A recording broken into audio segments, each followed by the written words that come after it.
সবার আগে বেঙ্গল লিবার্টির দর্শক, বেঙ্গল লিবার্টির পেছনে যে মাথা রয়েছে তাকে এবং তোমাকে সবাইকে বিজয়ার শুভেচ্ছা। এবার তোমাকে বলি যে বাংলার জন্য একটা অন্য শুভেচ্ছা।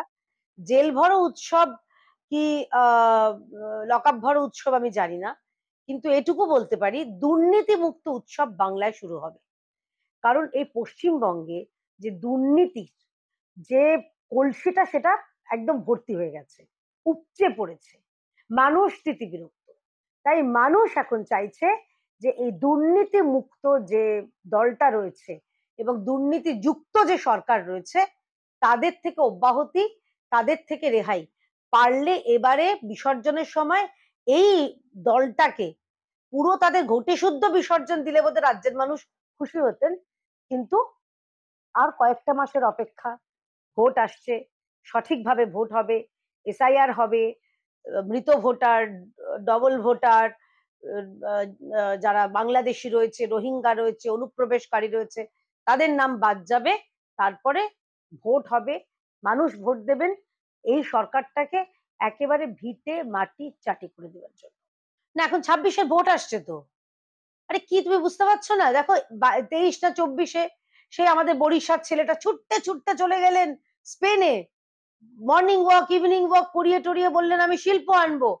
তারপরে আমরা দেখলাম যে জামা প্যান্টের হচ্ছে, কারখানা হচ্ছে, মানে বার করছেন সেই বরিশার ছেলেটি।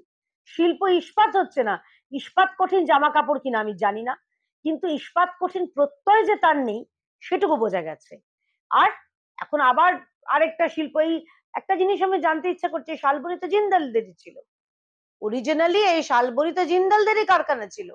কেন জিন্দালরা এখান থেকে ছেড়ে দেওয়া কেঁদে বাজে করে পালিয়ে গেছিলেন সেটা বলুন।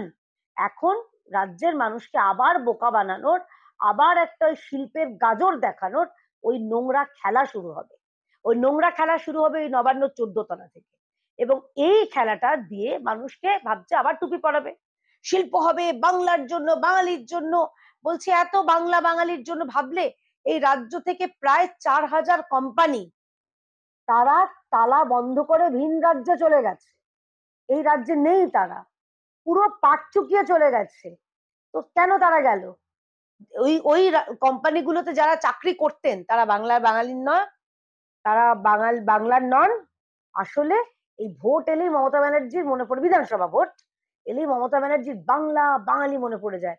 আবার 24-এ যখন লোকসভা ভোট হয় তখন শত্রুঘ্ন সিনহা, তখন গুজরাট থেকে ইউসুফ পাঠান, কোথাও দিল্লি থেকে সাগরিকা ঘোষ, কোথাও কীর্তি আজাদ, এদের কথা মনে পড়ে যায়।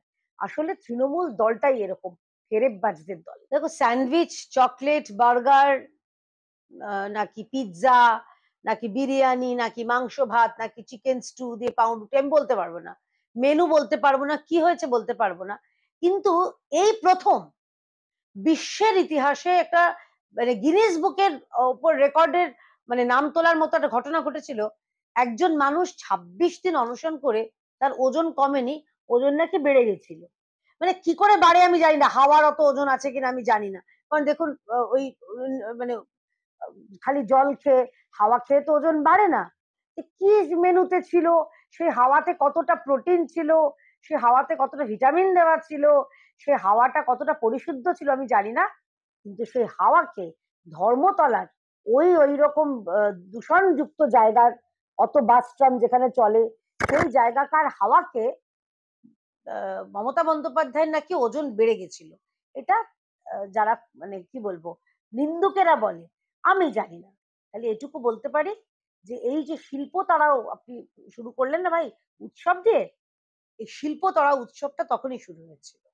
এবং সেই সময় যে শিল্পের জন্য যে যারা ধরো ধরো ইচ্ছুক, তারপর থেকে মমতা ব্যানার্জি হয়ে গেলেন সারা ভারতবর্ষে শিল্প তারাওর পোস্টার গার্ল, শিল্প বিমুখ এক দলের সুপ্রিমো হয়ে গেলেন। তাই তার রাজ্যে স্বাভাবিকভাবে কে ভাই সাহস করে আসতে যাবে?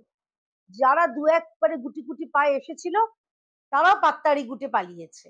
এখানকার ওই লোকাল তোলাবাজ, তারপরে ব্লক স্তরের তোলাবাজ, তারপর জেলা স্তরের তোলাবাজ, তারপর রাজ্য স্তরের তোলাবাজ, এতগুলো তোলাবাজদের সামাল দিতে দিতে কোনো ব্যবসাদার এখানে ব্যবসা করতে পারবে না। ব্যবসা বিমুখ পশ্চিমবঙ্গ হয়ে গেছে।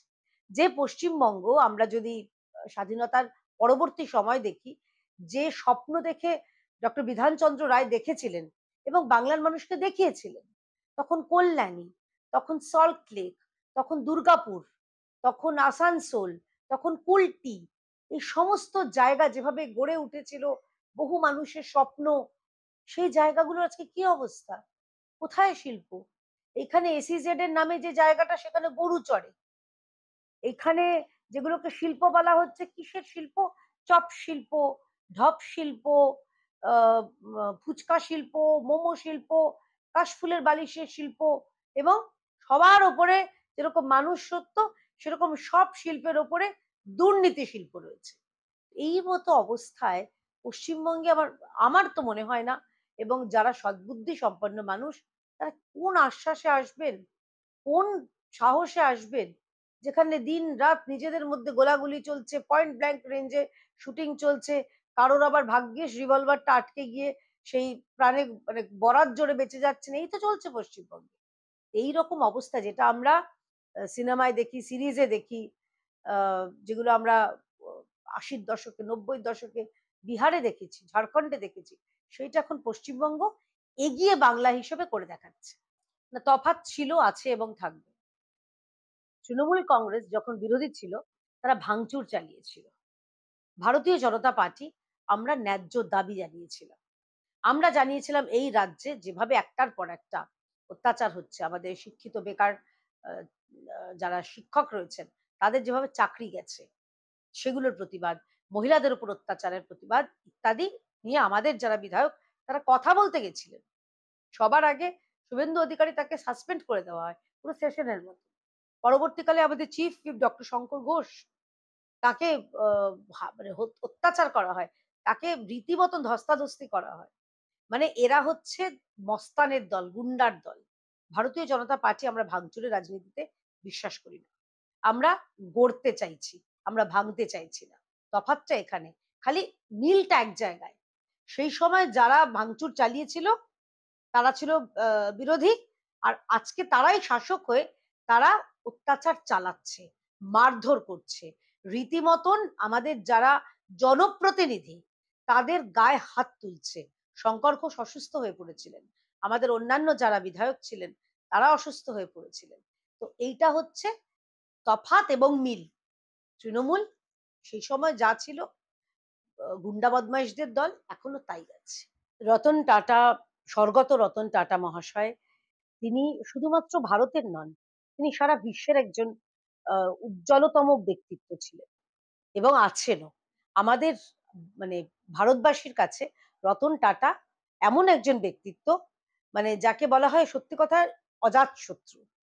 এবং তার শুধুমাত্র তিনি তো ব্যবসায়ী না, তার যে চিন্তাধারা, চিন্তা ভাবনা, মানুষের জন্য করা অনেক কিছু, অনেক মানে বলতে গেলে এই পুরো ইন্টারভিউ শেষ হয়ে যাবে। তো তিনি দিনের শেষে তিনি ব্যবসায়ী, এত বড় টাটা গোষ্ঠীর তিনি কার্যত সর্বে সর্বা ছিলেন। তো তার চোখ তো কখনো ভুল বলবে না। তার চোখ যেমন সঠিক এম, অর্থাৎ গুড এম যাকে বলছো, মোদিজি, নরেন্দ্র মোদিজি তাকে চিনেছেন, আবার ব্যাড এমটাকেও চিনেছেন। এমন একজন মানুষ যার নামে মমতা, কিন্তু কাজের মধ্যে কোনো মমত্ব বোধ নেই। নেই বলেই আমাদের রাজ্যে যখন এই ১২ জন কলকাতা শহরে কয়েকদিন আগে বিদ্যুৎস্পৃষ্ট হয়ে রাস্তায় ছটফট করতে করতে মারা গেল, তিনি তারপর আবার কার্নিভাল কার্নিভাল খেলবেন। তিনি সেদিন রাত্রে ডান্ডিয়া নেচেছেন, তিনি পরের দিন করেছেন, সেদিন রাত্রে না, পরের দিন রাত্রে ডান্ডিয়া নেচেছেন। তিনি ওই প্রতিটা জায়গায় গিয়ে তিনি এখন নিজের ব্যর্থতা ঢাকতে একে তাকে দোষ দিয়ে বেড়াচ্ছেন। কপাল ভালো যে যারা মারা গেছে তাদের দোষ দেন। তো রতন টাটা যাদের চিনেছেন, তার উপরে আমি আর কি করে কথা বলি বলো? ওনাকে আমরা জেলে দেখেছি, আমরা বেলে দেখেছি, আমরা প্রিজন ভ্যান চাপড়াতে দেখেছি, কুণাল ঘোষের বিভিন্ন রূপ দেখেছি। কিছুদিন আগে আবার পাগড়ি ফাগড়ি পরে বসেছিলেন, আমরা দেখলাম ডিবেট শোতে। তারপরে তাকে আমরা বিভিন্ন সময় তাকে আমি টেলিভিশন ডিবেটে তার সঙ্গে ডিবেটও করেছি। তো বিভিন্ন রূপ সাংবাদিক হিসেবে দেখেছি। এবার তিনি তার দলের কোন কারণে তিনি মনক্ষুণ্ণ হয়েছেন, তিনি কোন কারণে তার ওই আগুন দিয়ে লঙ্কা জ্বালানোর কথা বলছেন, আমি জানি না। কিন্তু ওনাকে না জ্বালালেও হবে।